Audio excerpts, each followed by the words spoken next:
Magandang araw po sa inyo Kuya Bari at maging sa inyong mga masusugid na tagapakinig.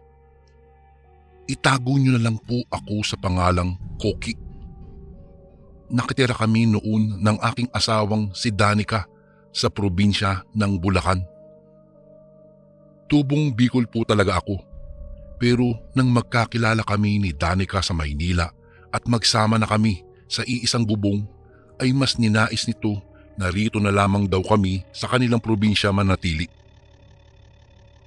At bilang isang supportive na asawa, kung saan niya gusto at kung alin ang magpapasaya sa kanya ay iyon ang ibibigay ko.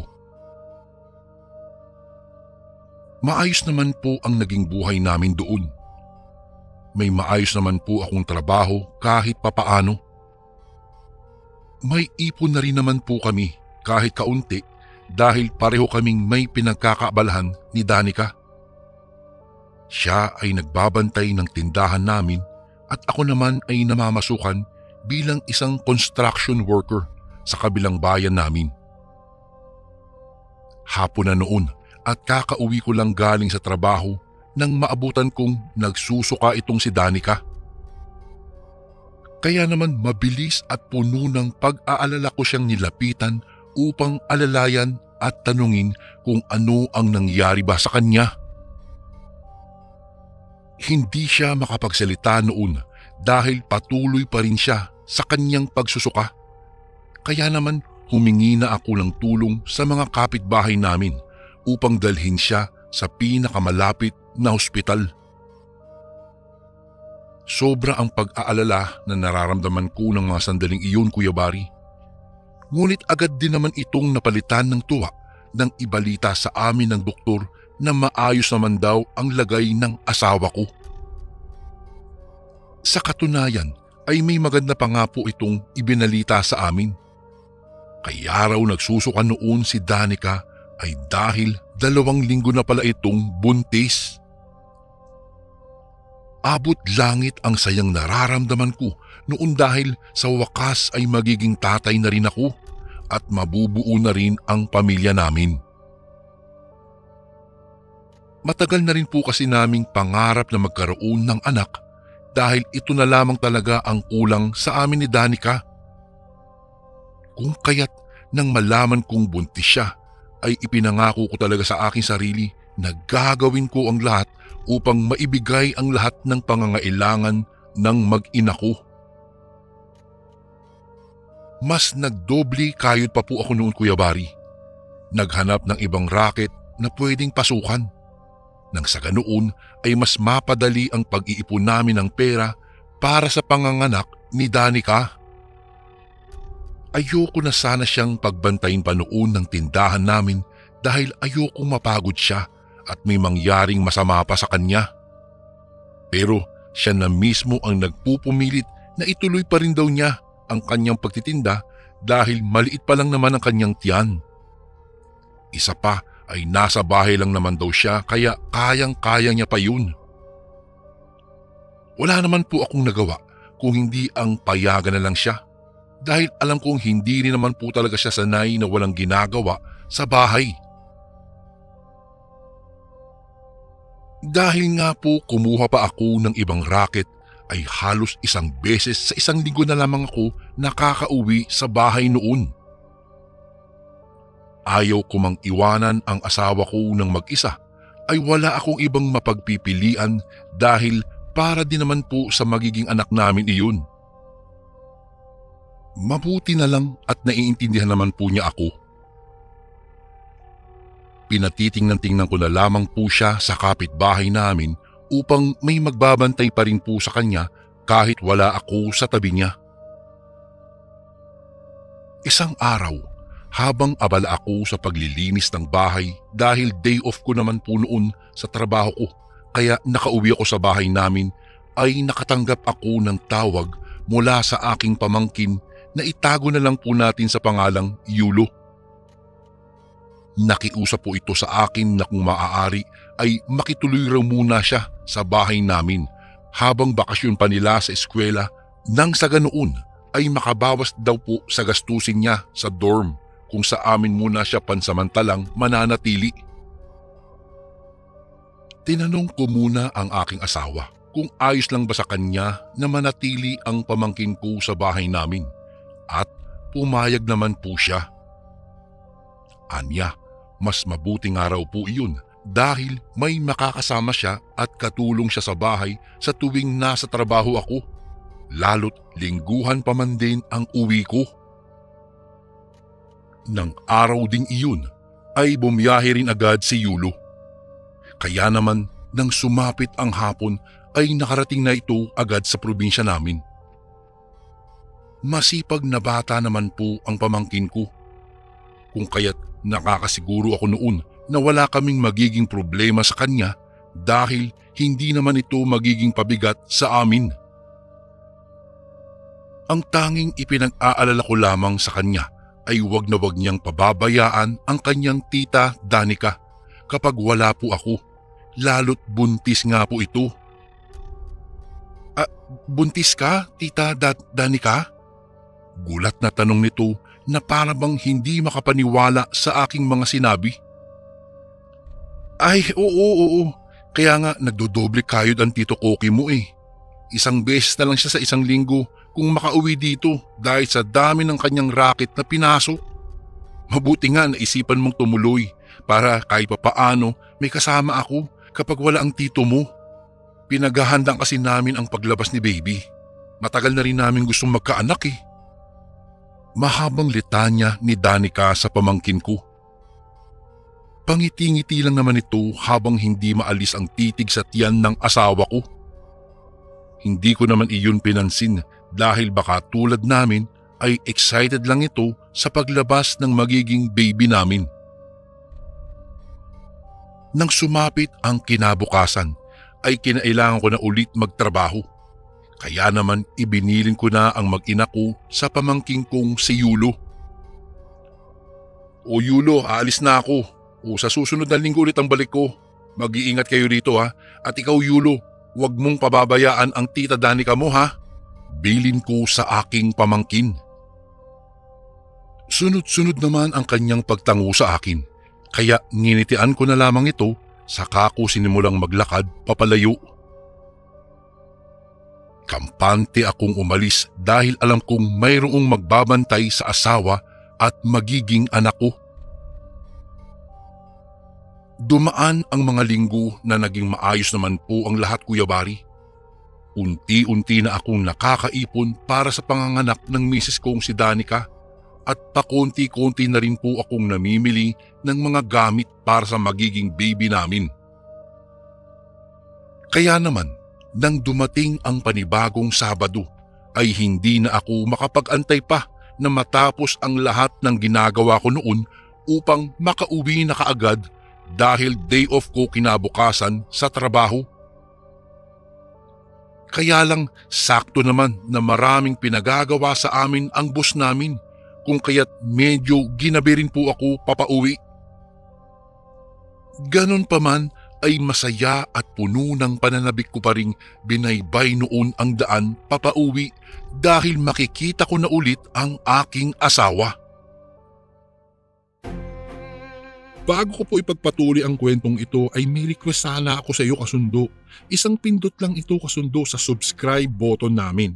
Malaking tulong po ito sa amin kasundo upang mapagpatuloy pa namin ang mas marami pang magagandang kwento. Salamat sa pag-subscribe mo, bagong kasundo.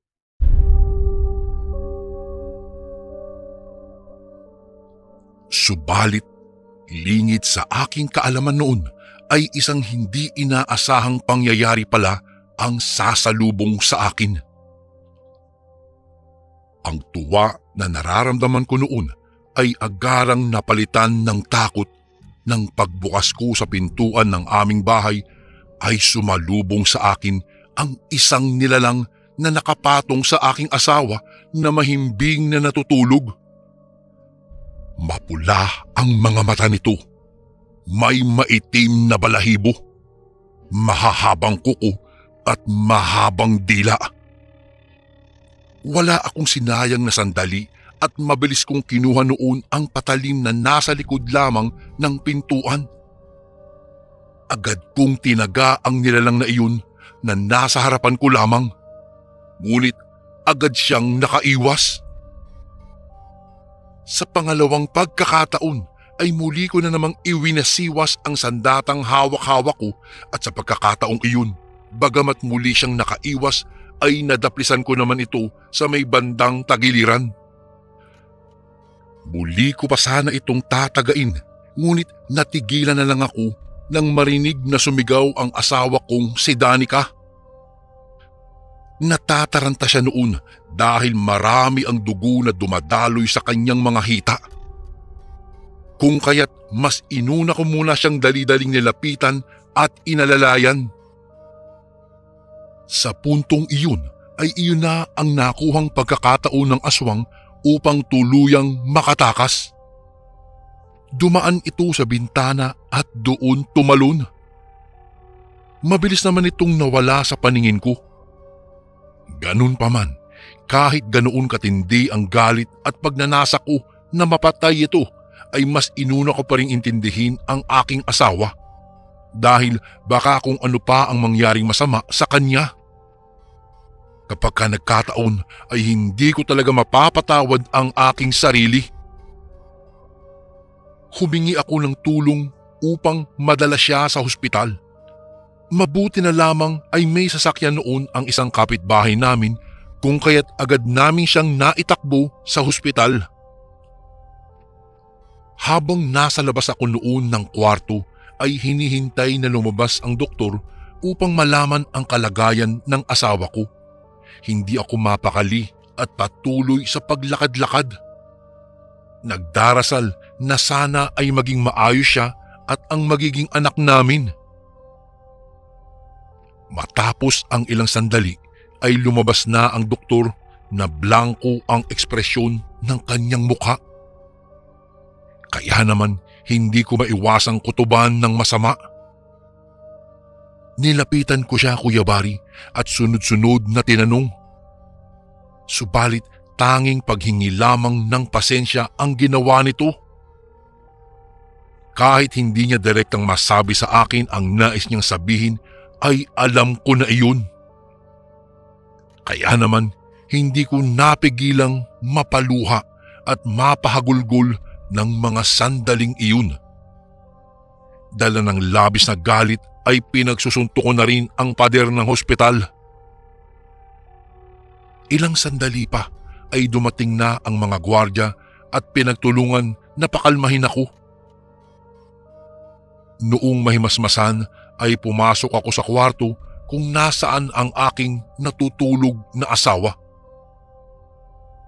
Hinawakan ko ang kanyang kamay habang patuloy na humihingi ng tawad. Kasalanan ko kung bakit nangyari po iyon. Kasalanan ko kung bakit nawala ang anak namin dahil napabayaan ko sila. Nang mga oras na iyon ay hindi ko maisip kung papaano ko sasabihin paggising niya na wala na ang anak namin. Hindi ko alam kung papaano niya iyon tatanggapin o kung kaya niya bang tanggapin ang katotohanan iyon. Makaraan ang ilang araw ay nakalabas na rin kami ng hospital. Ngunit ganun pa man, sa pag-alis namin doon ay parabang naiwan na rin doon ang aming mga buhay. Mula kasi nang makauwi kami sa bahay ni Danica ay parati na kaming matamlay at tulala. Tito Koki, Tita Danica, aalis na po ako. Malumanay na saad ni Yulo. Ngunit hindi namin siya pinansin na parabang wala kaming narinig. Kaya naman wala siyang nagawa kung hindi ang tuluyan ng umalis. Ilang sandali pa ay bigla kong naalala kung bakit wala siya sa bahay noong gabing inatake ng aswang ang asawa ko. Dahil masyadong okupado ang isip ko ng mga oras na iyon, ay ngayon ko lang ito naalala. Napatingin ako sa kanya habang patuloy ito sa kanyang paglalakad. At sakto naman noon na biglang humangin ng malakas dahilan para liparin ang damit itong maluwang sa kanya at makita ko ang tagiliran nitong may sugat na para bang daplis iyon galing sa isang matalim na bagay. Kinabahan ako. Agad akong napatayo nang mapagtanto kong siya pala ang dahilan ng lahat. Kaya naman mabilis ko siyang hinabol.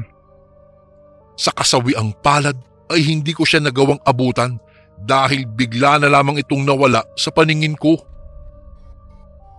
Marahil ay nagawa nitong magpalit anyo bilang isang hayop nang sa ganun ay hindi ko na siya makilala pa.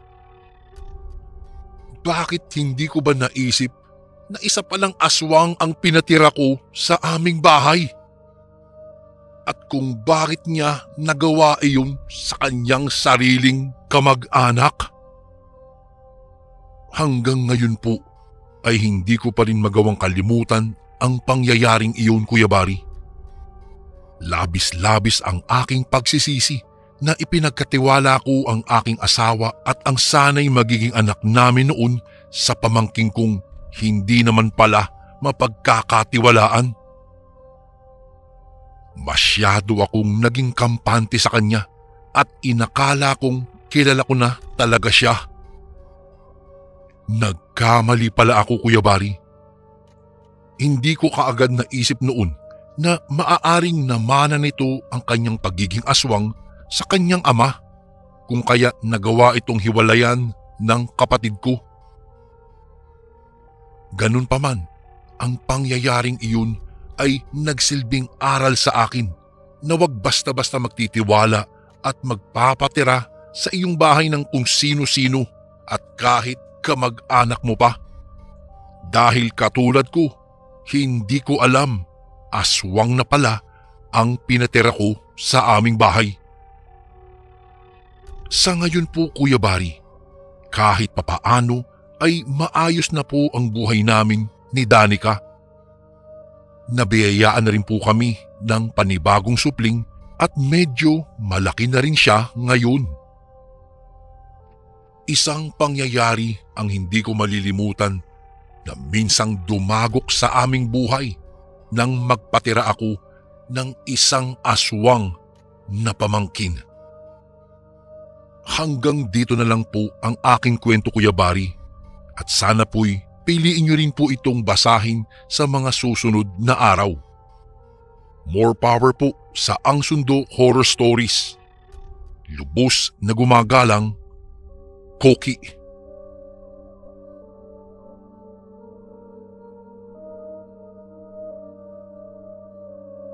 Ang oras ay ginto ayon pa sa kasabihan ng nakararami. Ani pa nila, huwag sayangin ang bawat segundo ng oras sapagkat ito ay mahalaga. Sa mga probinsya ay may katumbas ang bawat oras, katulad na lamang ng 3:00 ng madaling araw. Ang numerong 3, 6, 9 at 12 sa orasan ay tinatawag nating Angelus Time. Ito ay oras ng pananalangin, katulad na lang ng 3 o'clock habit natin kung tawagin. Sa mga batang 90s ay alam ang Angelus na ito. At alam kong lahat tayo ay alam ang panalangin ito tuwing sasapit ang 3:00 ng hapon noon. O banal na dugo at tubig na dumadaloy mula sa puso ni Jesus bilang bukal na awa para sa aming lahat, kami ay nananalig sa iyo. Magandang umaga o hapon sa inyo, Kuya Bari. Depende kung anong oras mo mababasa ang aking sulat. Tawagin niyo na lang po ako sa pangalang Alice. Palayo ko po ito at ako po ay magbabahagi ng isang nakakakilabot na karanasan sa oras ng 3:00 ng madaling araw. Nangyari po itong aking hindi malilimutang karanasan noong ako ay nasa banyagang bansa, kung saan ako po ay nagtatrabaho bilang isang nurse sa Home for the Aged. Mapagmahal po ako sa matatanda, Kuya Bari, dahil maaga po ako na naulila sa magulang. Ni hindi nga po ako nabigyan ng pagkakataong maibalik sa kanila ang premyo ng kanilang paghihirap, maalagaan lamang kami. 7 po kaming magkakapatid at ako po ang bunso. Maliban sa pagiging bunso, ako po ay nag-iisang babae. Kaya naman po masyadong mahigpit ang aking mga kuya pagdating sa akin. Binigay lamang nila ang aking kalayaang makapagdesisyon para sa aking sarili nang ako ay makapagtapos ng kursong aking napili. Hanggang sa ako ay nagpasyang mangibang bansa para na rin suklian ang sakripisyo ng aking mga kapatid kahit hindi nila hinihingi. Dahil noong makapagtapos ako, Kuya Bari, saka lamang nila binigyang laya ang kanilang sarili na magmahal ng mga babaeng naiibigan nila. Lahat po kami ay nakapagtapos na at lahat sila ay nasa ibang bansa na halos. Ngunit ang kanilang mga asawa ay naiwan dito sa Pilipinas. Maliban sa pamilya ng aming pangatlo na sa banyagang bansa na nanirahan. At nandoon ako noong mangyari ang nakakakilabot na pangyayari. Natatandaan ko pa, Disyembre po iyon. At sa mga buwan na iyon ay sagana ang niebe sa lugar na iyon. Kaya ramdam mo ang malamig na simoy ng hangin. Senyales na malapit na ang Pasko. Sa aking apartment ay mag-isa lang po ako. Habang nagpapahinga ako noon, gawa ng pagod sa trabaho ay minabuti kong ilaan ang day off ko sa pahinga. Kahit paminsan panay tunog ng aking beeper o di kaya ng telepono sa apartment ko dahil sa tawag mula sa aking pinagtatrabahuhan dahil marami umanong naghahanap sa akin na pasyente ay nagagawa ko pa ring magpahinga. Nakatulog ako, Kuya Bari. Talagang mahimbing noon ang aking tulog. Sa hindi ko malamang dahilan ay tumunog ang kantang First Noel sa hindi ko alam kung saan nanggagaling. Hindi ko rin alam kung panaginip lang ba ito o totoo. Basta't naririnig ko po ang kanta. Gusto kong dumilat ng mga oras na iyon pero sa hindi ko malamang dahilan, Kuya Bari, hindi ko magawang idilat ang mga mata ko. Malamig na hangin ang nanalaitay sa aking kaibuturan. Talagang napakalamig, Kuya Bari, na para bang may nakayakap sa akin na naligo sa niebe. Bigla ko na lang narinig ang panalangin na, "O banal na dugo at tubig na dumadaloy mula sa puso ni Jesus bilang bukal na awa para sa aming lahat, kami ay nananalig sa iyo." Hindi ko po alam, Kuya Bari, kung bakit, ngunit tila ba kinilabutan ako sa panalangin iyon na madalas ko namang mapanood ito noon sa sikat na channel dito sa Pilipinas. At sa tuwing sasapit ang 3:00 ng hapon noon sa 90s ay ito agad ang maririnig mo. Ngunit sa mga oras na ito, tila kinikilabutan ako at binabangungot ako sa naririnig ko. Dahil sa hindi ako makakilos, napabangon po ako bigla. Malakas ang kabog ng aking dibdib na akala mo tinatambol ng 1,000 tambol. Napakadilim pa ng aking paligid, Kuya Bari. Wala akong makitang kahit na ano dahil sobrang dilim po. Yung akala mo malulunod ka na sa sobrang kadiliman sa paligid. Nangangapa ako at nakapako sa higaan ko ang aking beeper. Pinindot ko iyon at tinignan ang oras. 3:00 na ng madaling araw. Naglakad ako bahagya para hanapin ang switch ng ilaw. Nagtataka ako na tila hindi ko gamay ang apartment ko samantalang alam na alam ko naman kung saan nakapwesto ang lahat ng bagay. Humakbang pa ako bahagya nang may maapakan ako. Dahan-dahan akong yumuko para kunin at nang makuha ko ay nanlumo ako dahil ang aking inaalagaan sa Tamagotchi ay hindi ko napakain. Sa mga batang 80s hanggang 90s, alam na alam ang larong ito at noong tanging may mga kaya lang ang nakakabili nito. Habang tinititigan ko ang aking Tamagotchi, ay may sumisitsit sa akin. Napapitlag ako dahil wala akong makita sa gitna ng kadiliman. Iba-iba na ang naiisip ko, Kuya Bari, dahil sa ibang bansa noon madalas nilulooban ang mga apartment upang nakawan. Naramdaman kong tila may tao na naglalakad. Nakikiramdam ako, ngunit ang takot ko ay wala ng pagsidlan. Naisip ko noon na kalilipat ko pa lamang ay katatakutan na ang nangyayari sa akin. Mag-iisang linggo pa lamang po ako sa nirent kong apartment, kuya. Noong una ay kilabot lang ang nararamdaman ko tuwing sasapit ang 3:00 ng madaling araw, ngunit hindi ko iyon pinapansin gawa ng hindi naman ako matatakutin.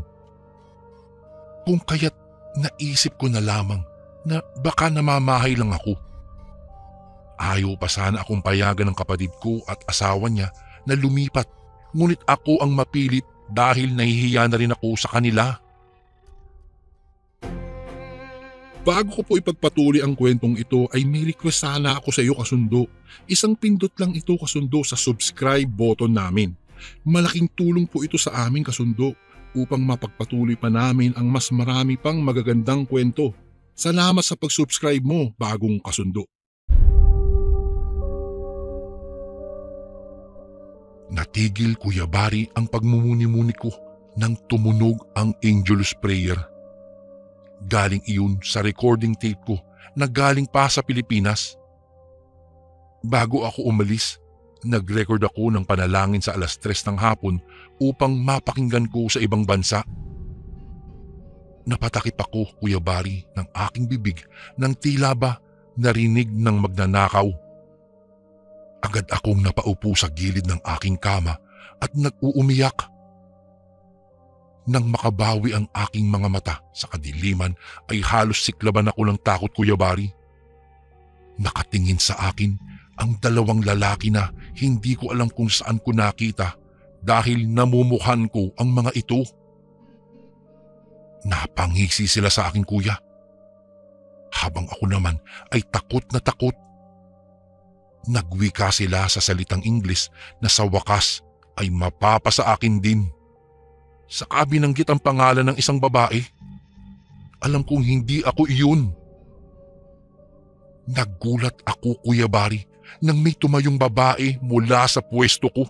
Saka tatakbo sana palabas, ngunit maagap siyang nahawakan ng isang lalaki. Nagmamakaawa ang babae at sinabing kunin na nila ang gusto nilang nakawin at umalis na. Ngunit ngumisi lang ang mga lalaki. Saka sila nagwikang hindi bagay ang kanilang nanakawin kung hindi mismo ang babae. Kuya Bari, para akong nanonood ng isang palabas dahil sa nangyayari. Takot at naiiyak na rin ako habang tinitignan ang babae na kanilang pinagsasamantalahan. Nanlaki halos ang ulo ko nang lumingon pa ang isang lalaki sa akin saka ngumisi. Ngunit ang ngiting iyon ay nagdulot ng takot sa akin nang lumabas ang dugo sa bibig ng lalaki. Pinatay sila ng babae gamit ang mahahaba nitong kuko. Napasigaw ako kasabay ng sigaw noong isang lalaki. Ngunit maging siya ay namatay. Panay ang sigaw ko na halos mabigtas na ang lalamunan ko.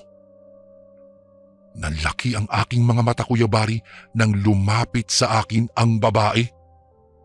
Ang kanyang mga mata ay kulay puti at ang kanyang dila ay mahaba na may hiwa sa gitna. Para siyang ahas na babae. Hinawakan niya ang aking pisngi at nagwika siyang, "Tahan na dahil patay na ang mga tao.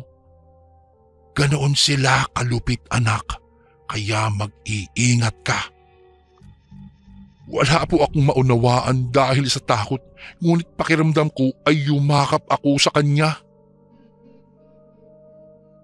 Maya-maya'y isang malakas na yugyog ang aking naramdaman.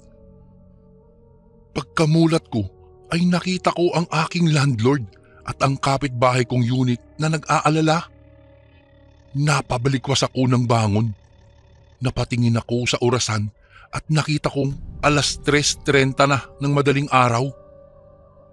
Narinig umano nilang nagsisigaw daw ako, kaya naman agad pinuntahan ng aking kapitbahay na unit ang aming landlord upang buksan ang aking unit.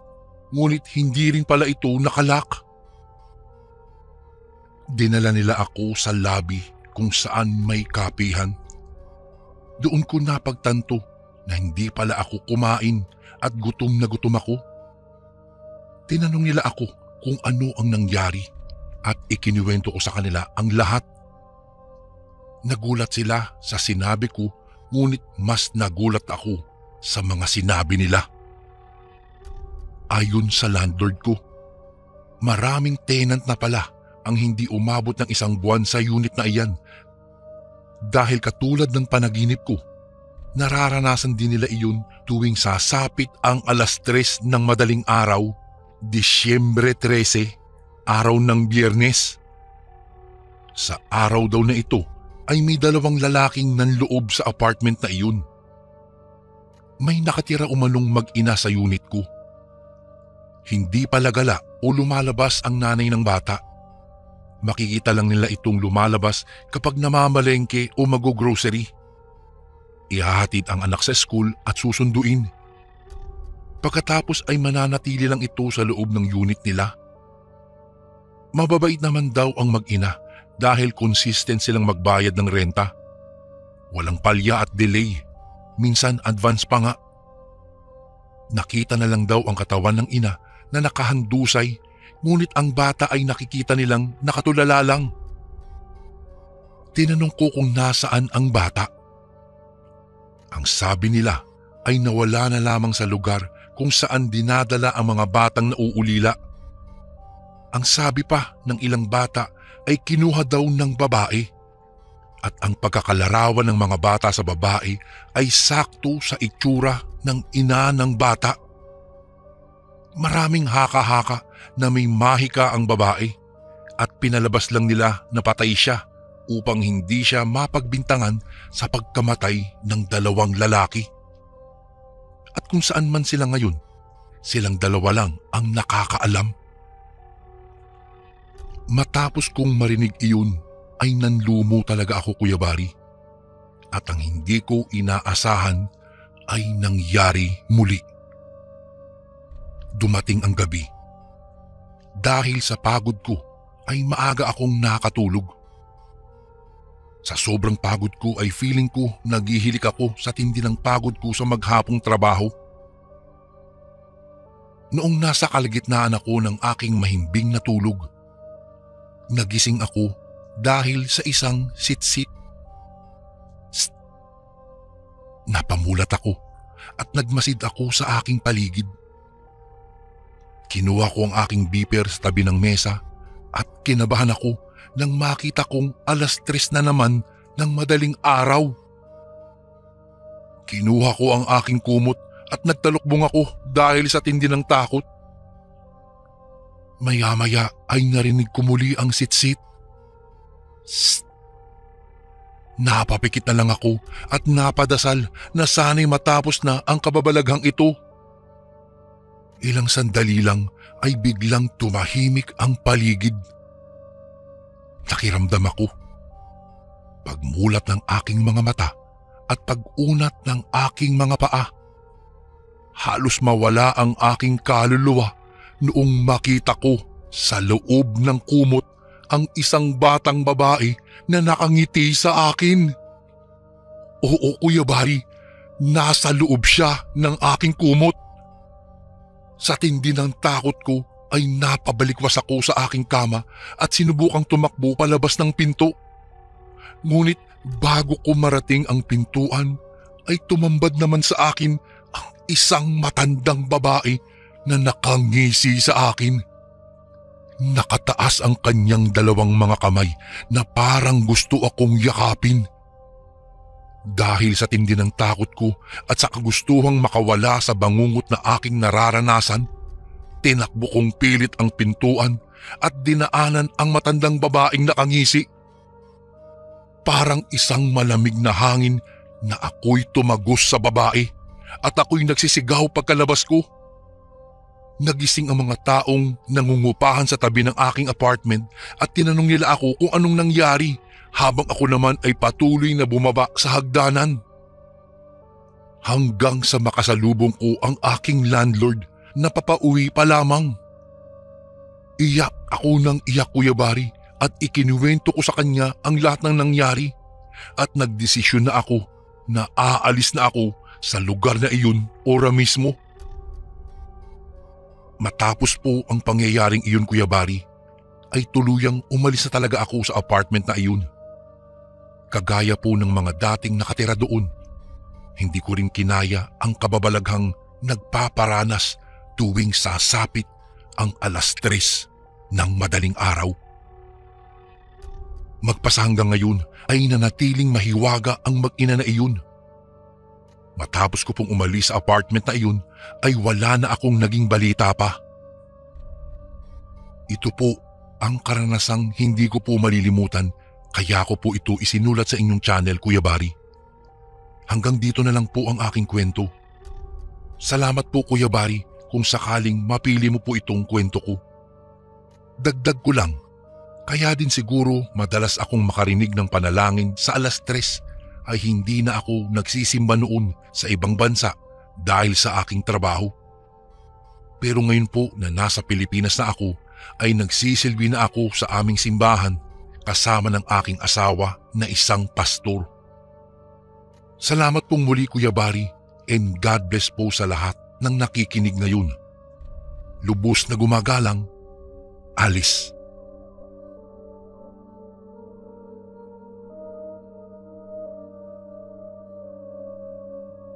Magandang araw po sa inyo, Kuya Bari. Tawagin niyo na lang po ako sa pangalang Jason. Ako po ay 30 anyos. Isa po ako sa mga suking tagapakinig ng inyong channel. Ang totoo po niyan, marami na akong naririnig na mga kwentong kababalaghan mula sa inyo. Mula sa kwentong aswang, multo, engkanto at lahat na yata ng klase ng elementong nandito sa ating mundo ay nakilala ko at nalaman ng dahil po sa inyo, Kuya Bari. Kaya naman, pati mga kakilala ko ay nagawa kong ayain na pakinggan ang bawat istoryang ipinapalabas ninyo. Tunay nga po kayo ang sundo ng kababalaghan na maghahatid sa amin ng sindak at aral sa bawat katatakutang nararanasan namin. Sumulat po ako sa inyo, Kuya Bari, para sana ibahagi itong aking maikling kwentong matagal ko nang itinatago. Mahirap kasing ilihim ang mga bagay na alam ko namang balang araw ay malalaman din ng iba at ipapakalat sa mga kasamahan nila. Sa sobrang dami ng sikreto sa mundo, maganda man o hindi, ay wala nang ipinagkaiba ito sa mga suliranin na kailangang ipaalam sa iba para kahit papaano ay mapag-usapan. Ang aking mga kaanak po pala, partikular na ang aking tatay, ay nagmula sa pamilya ng mga antingero. Hindi ko po maipagkakailang madalas kaming pag-usapan noong araw. Binibigyan ng kakaibang pagtingin ng mga taong nakakasalamuha namin. Nirerespeto at tinitingala sa lipunan na aming kinabibilangan. Aminado po akong maraming inosente sa aming lugar noong araw. Yung tipong kahit simpleng putahe na nag-e-exist ngayon ay pinagkakaguluhan pa kung masarap ba o hindi. Katulad na lang ng mga kakayang mayroon ang mga tao noon. Nakakatawang isipin kung sino lang ang may baril noong araw ay siya na ang kinatatakutan. Kung sino ang nakapag-aaral ay siya na ang tinitingala. Kung sino ang nakaririwasa ay sila ang sinasamba. Ang tatay ko po ay isang tagapangalaga ng agimat ng kabal. Anya, binata lang siya nang ipagkatiwala ang agimat na iyon sa kanya. Mapusok siya noong kabataan niya. Mainitin ang ulo at masyadong matapang.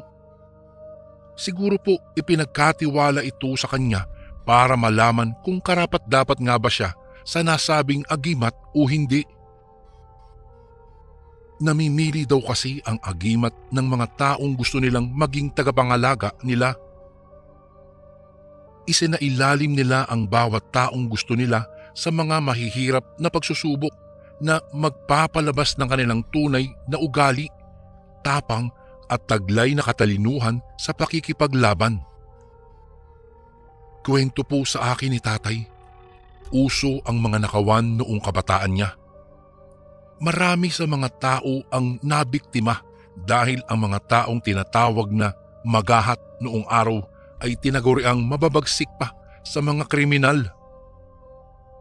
Kakaiba sila kung magnakaw.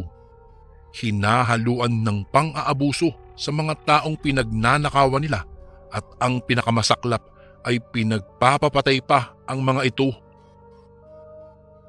Sila pa ang madalas na nagiging pasimuno ng bawat gulo sa nayon. Hindi sila nagbabait-baitan at mahilig sila sa pambubuli.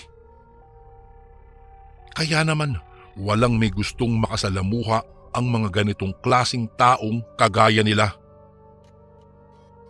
Mabuti na lang daw, isang tanod ang aking lolo. Protektado naman sila kahit papaano. May katigasan nga lang daw talaga ang ulo ni tatay noon. Kahit hindi pinapayagang lumabas, ay lalabas pa rin. Kahit pinagbabawalang gumala, ay talagang gagala pa rin.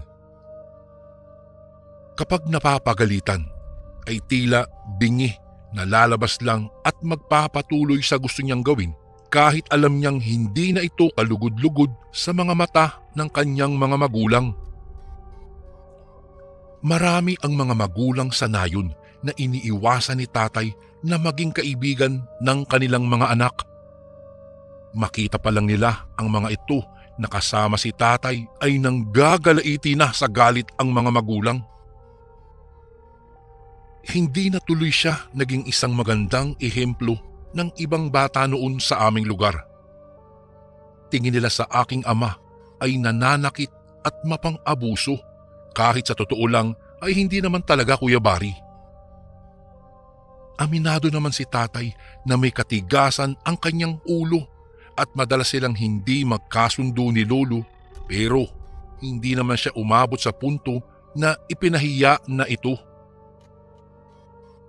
Ganun pa man, hindi naman siya lumalayo kapag pinipili niyang gumala. Kontento na siya sa pananatili sa kagubatan habang pinagmamasdan ang magagandang tanawin doon. Mayroon daw napakagandang batis na napalilibutan ng makukulay na bulaklak. Mga batuhang makikinis at may magagaspang. Mga ibong malayang nagliliparan at humuhuni matapos makasampa sa bawat sanga. Itinuturing itong paraiso ng aking ama. Malayo sa maingay na bunganga ni lolo at sa pangangastigo nito. Malayo sa mapanghusga nilang mga kababaryo at kahit na sinong may balak na sirain ang pangalan niya. Mas gusto pa ni tatay noon na mapag-isa kaysa sa makipagkaibigan sa mga taong wala namang ibang ginawa kung hindi ang magkunwari lang sa harapan niya. Ayun na nga, Kuya Bari. Sa kakagala niya, hindi niya inaasahang may mapapansin siyang kumikinang na bagay sa gitna ng isang madawag na kakahuyan. Gabi na noon at medyo madilim kaya mabilis niyang nahanap ang nasabing bagay. Nagliliwanag ito sa kalagitnaan ng mga halaman. Nakasabit ito sa sanga at mukhang mamahalin. Kaya sinubukan niya itong kunin. Medyo nahirapan siya sa pag-akyat na kaagad naman niyang naremedyohan. Mabuti na lang, sanay si tatay umakyat ng puno ng buko, kaya kahit papaano ay kaya niyang akyatin ang nasabing malalaking sanga. Kaso lang, biglang napaatras si tatay nang harangin siya ng isang malaking tarantula. 2 beses itong malaki sa kamao niya. Ang buong akala nga niya, katapusan na daw niya, Kilalang mababangis at kinatatakutan ang nasabing mga insekto. Nakakalason ang mga ito, kaya naman gayon na lang ang sindak ni tatay. Halos hindi siya gumagalaw sa takot na baka maagaw niya ang atensyon ng nasabing insekto.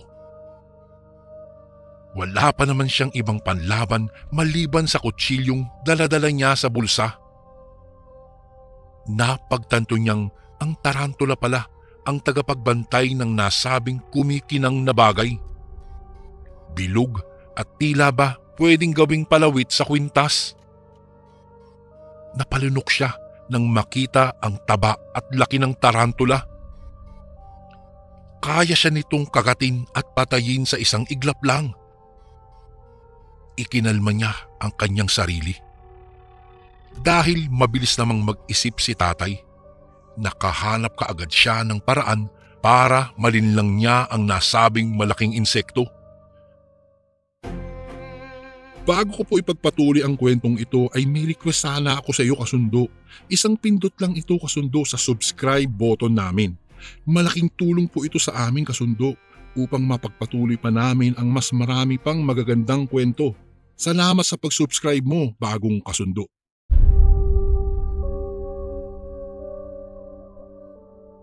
Ginawa niya ang paraan para malabanan ito habang kinukuha ang kumikinang na bagay na iyon.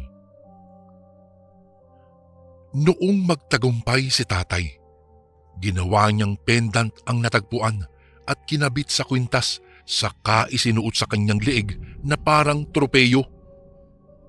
Wala siyang pinagsabihan tungkol sa bagay na natagpuan niya sa takot na baka mahusgahan ng mga tao sa kanila. Hindi pa niya alam na ang natagpuan niya ay agimat ng kabal.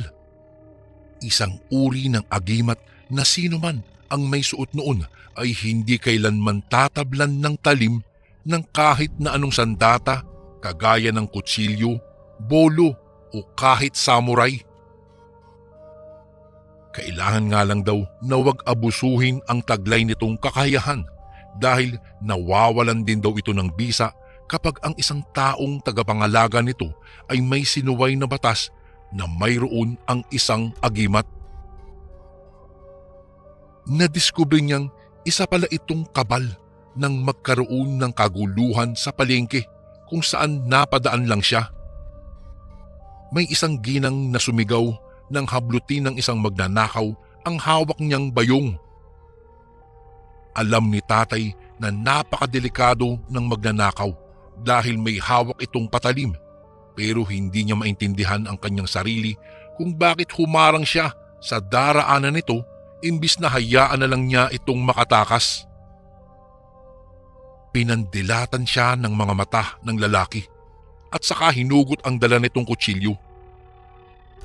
Bago pa man siya makagalaw, nagsigawan na ang lahat ng tao nang saksakin siya bigla ng lalaki sabay karipas ng takbo. Naiwan siyang nagulat at hindi makapagsalita habang hawak-hawak ang kutsilyong ni hindi man lang bumaon sa kanyang tiyan. At ni hindi man lang siya nasugatan. Napasinghap si tatay at dali-daling umalis sa lugar na iyon. Nagtungo siya sa kagubatan at isinabit sa isang kakahuyan ang agimat niya saka sinubukang pagsasaksakin ang kahoy gamit ang kutsilyo. Ikinagulat niya ng gusto ang kanyang nasaksihan.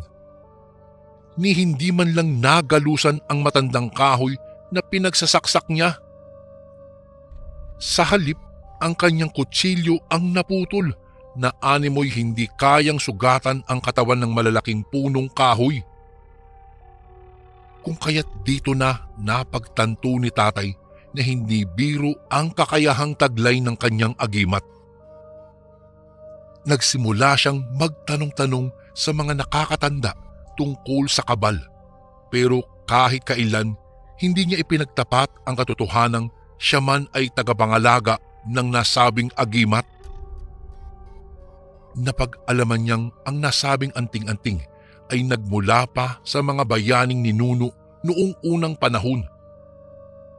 Karamihan daw kasi sa mga tagong kayamanan ay mga kaluluwa ng mga sinaunang bayani ang nagsisilbing tagapagbantay. Minsan, sadyang nagpapakita ang mga nasabing agimat para ipagkatiwala sa mga taong karapat-dapat para mapakinabangan.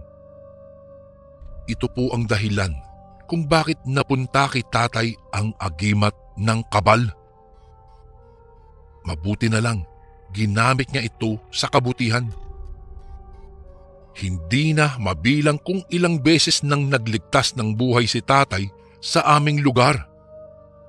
Ito ang dahilan kung bakit kay laki ng respeto ng mga tao sa kanya sa kabila ng pagiging simple ng aming pamilya. Nang makilala niya ang aking ina, nanatiling tagapangalaga pa rin si tatay ng kabal. Ilang beses na niya itong isinauli kung saan niya ito nahanap, ngunit palagi pa rin itong bumabalik sa kanyang posisyon. Hindi man lang siya nilulubayan ng kabal kaya naisip niya, hindi pa siguro panahon para iwanan niya ang pagiging antingero.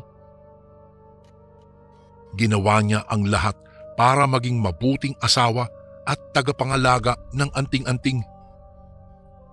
Noong magbuntis nga si nanay at isinilang ako, tila nabawasan na ang angking kakayahan ni tatay sa pakikipaglaban. May mga panahong nagpapahiwatig ang anting-anting na nangangailangan ito ng mas malakas at mas batang tagapangalaga. Mabilis na lumipas ang panahon at tumatanda na rin si tatay.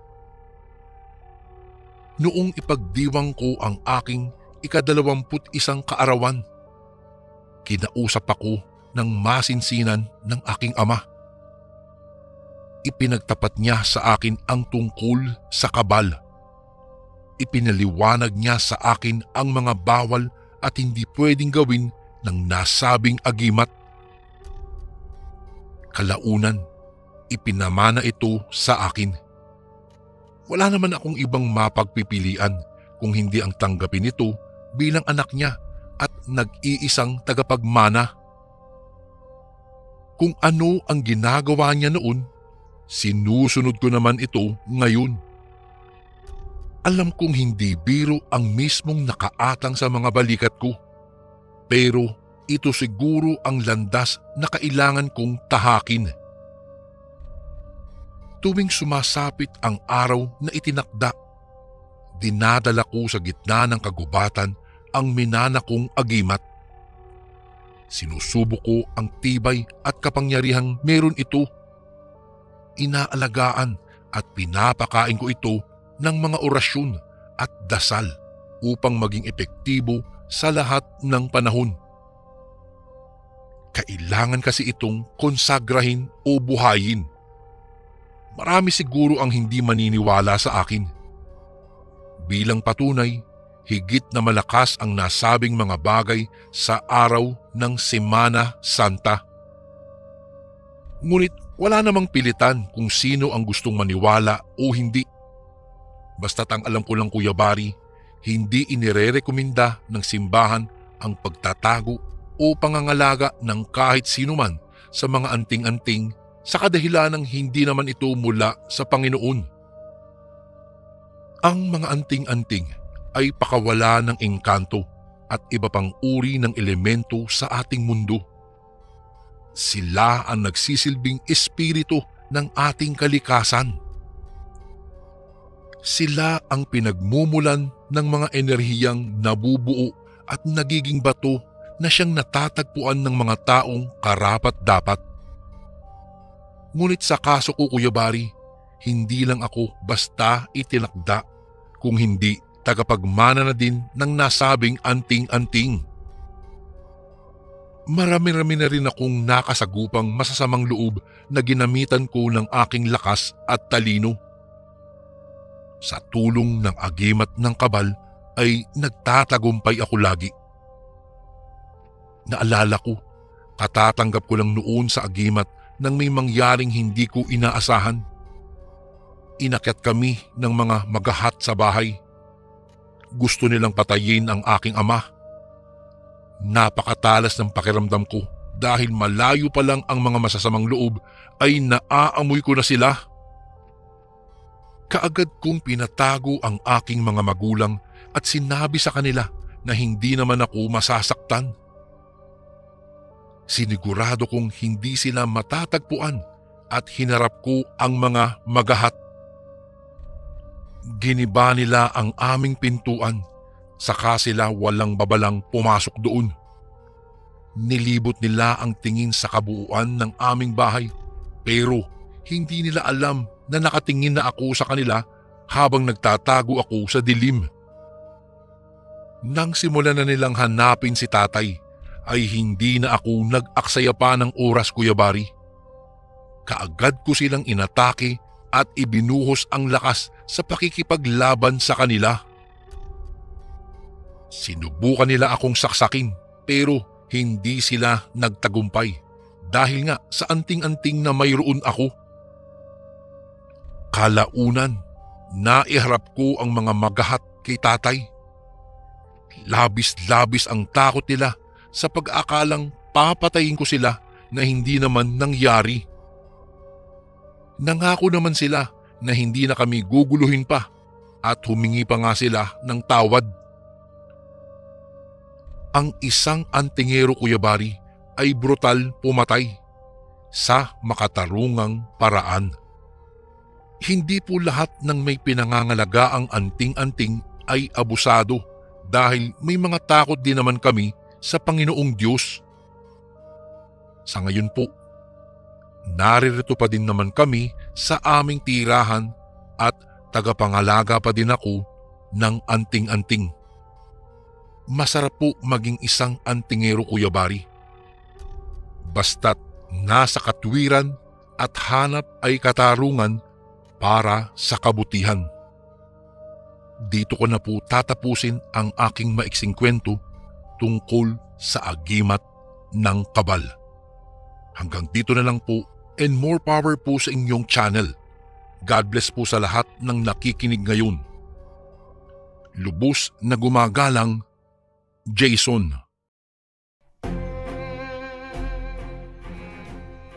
And again, maraming salamat po mga kasundo. Don't forget to subscribe and i-click nyo lang po yung bell na button para updated po kayo sa mga upcoming videos namin na paparating. Maraming salamat po ulit. God bless and ingat po lagi dyan. Ito po si Kuya Bari at ako ang Sundo.